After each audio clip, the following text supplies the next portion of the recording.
안녕하세요. 성경 통독에 참여해 주신 우리 성도님들 반갑습니다.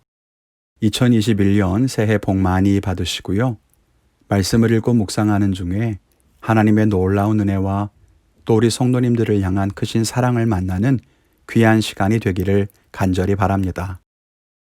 우리 성도님들께서 성경을 굉장히 많이 읽으신다는 거 잘 알고 있습니다. 그럼에도 이렇게 성경 통독 시간을 따로 만든 것은 우리가 함께 마음을 모아서 말씀을 읽어가는 은혜를 나누고 싶어서입니다. 사실 성경 통독을 하다 보면 그냥 쭉 읽어 내려가기만 할 때가 많잖아요. 그래서 많이 읽기는 하는데 정작 내용은 기억이 안 나고 그럴 때가 많은 것 같아요. 그래서 이번 성경 통독은 함께 읽어가면서 내가 오늘 읽은 부분 중에 어느 부분이 기억에 남는지 혹은 은혜를 받았는지 새로 깨닫게 되었는지 한 구절씩만 남기기로 했었지요.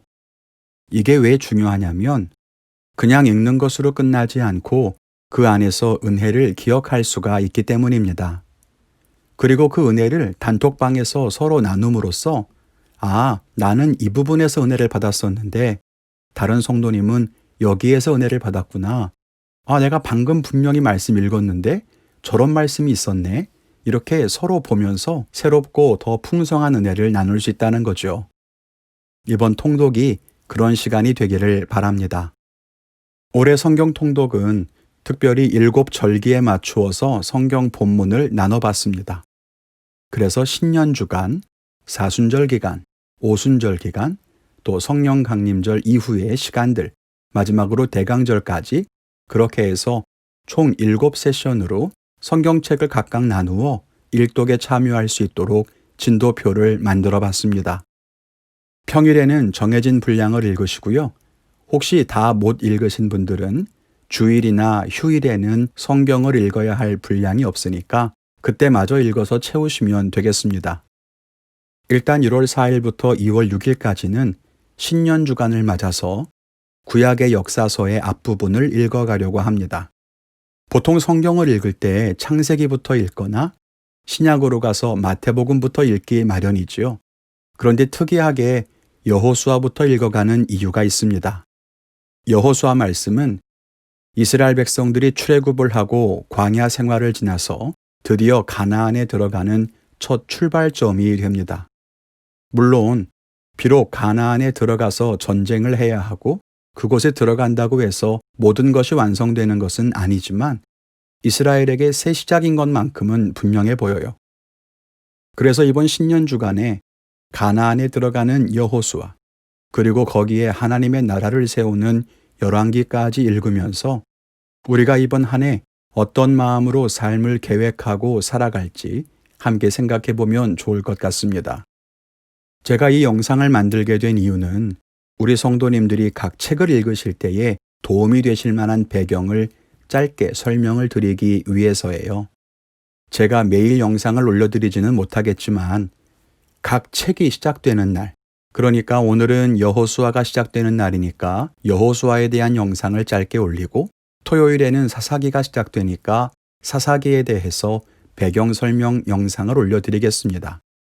관심 있으신 분들은 그리고 성경을 읽을 때 도움받기 원하시는 분들은 유튜브에 들어오셔서 해당 영상을 보시면 작은 도움이지만 얻을 수 있으실 겁니다. 오늘은 성경 통독 첫 시간으로 여호수아 말씀에 대해 간략하게 설명을 드리도록 하겠습니다. 여호수아는 앞에서 말씀드린 것처럼 광야 생활을 마치고 가나안에 들어가는 것부터 가나안에 살고 있던 민족들과 전쟁을 하고 그들을 몰아내고 혹은 멸하고 그곳에 하나님의 나라를 세워가는 이야기를 담고 있습니다. 여호수아는 모세의 뒤를 이어서 이스라엘의 지도자가 되었습니다. 원래 여호수아는 모세의 수종을 들던 자라고 성경에 기록되어 있는데요.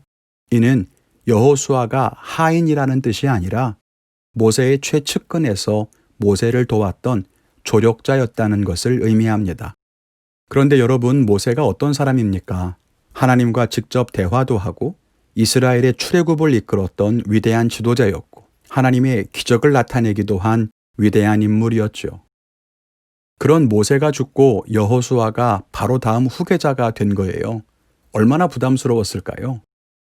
여러분, 목사님들도 정말 훌륭하시고 목회를 아주 잘하셨던 목사님의 뒤를 이어서 후임자가 된다는 것 너무 두려운 일이다, 그렇게 말들 하거든요. 왜냐하면 선임 목사님이 너무 잘하셨으니까 사사건건 비교되지 않겠습니까? 여호수아도 분명히 그랬을 거라는 거죠. 그래서 여호수아 1장에 보면 하나님께서 여호수아를 따로 부르셔서 그를 격려하고 복 주시는 말씀으로 시작해요. 우리가 잘 아는 말씀 있죠? 두려워 말라, 강하고 담대하라. 그런 말씀이 여호수아 1장에 많이 나오는 이유가 바로 그런 까닭입니다. 우리도 이제 새해를 시작해요. 앞날을 알 수 없고 코로나의 상황에서 두렵고 막연한 마음으로 새해를 시작했지만 하나님은 우리에게도 말씀하세요. 두려워하지 말라. 강하고 담대하라. 이 율법책을 가까이 하라. 그리하면 네가 어디로 가든지 형통할 것이다. 여러분이 약속의 말씀을 믿고 이번 성경 통독의 끝까지 한번 임해 보시기를 주님의 이름으로 축원을 드립니다. 그렇게 여호수아를 격려하신 이후에 여호수아 3장에 보면 요단강을 건너는 장면이 나옵니다. 이 요단강은 이스라엘의 동쪽에 위치해 있고 남과 북으로 길게 흐르는 강줄기인데요.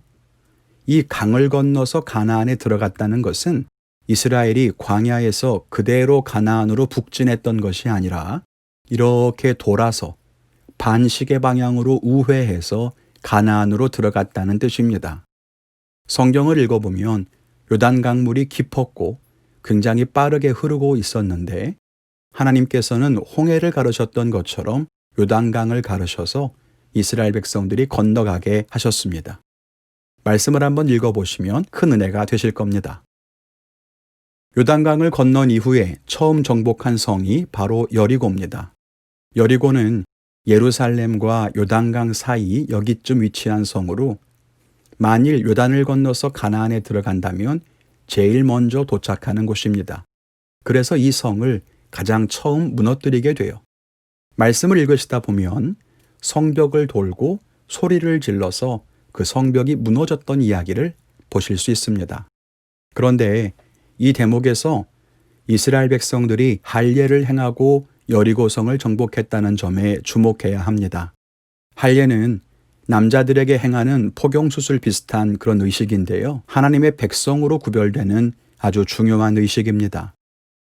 그리고 그 일을 행한 후에 가나안 정복을 이어가는 거예요. 여호수아가 이끄는 이스라엘은 요단을 건너서 가나안으로 들어온 이후 서쪽으로 먼저 정복 전쟁을 이어갑니다.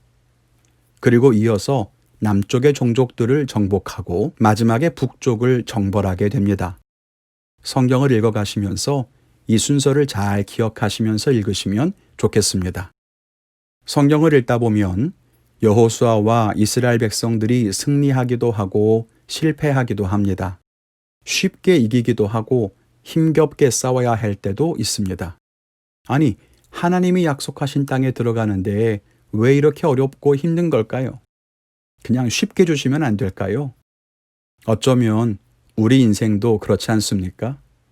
우리는 하나님 믿으니까 모든 것이 쉽게 이루어지면 좋겠다, 그렇게 생각하지만 하나님은 우리에게 그렇게 복 주시는 것 같지 않습니다.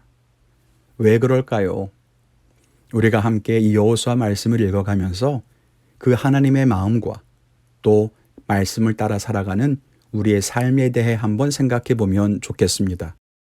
오늘부터 시작되는 성경 통독, 특별히 여호수아 말씀을 통해서 하나님의 큰 은혜와 사랑을 만나시기를 주님의 이름으로 간절히 축원을 드립니다. 말씀 안에 승리하시길 바랍니다. 감사합니다.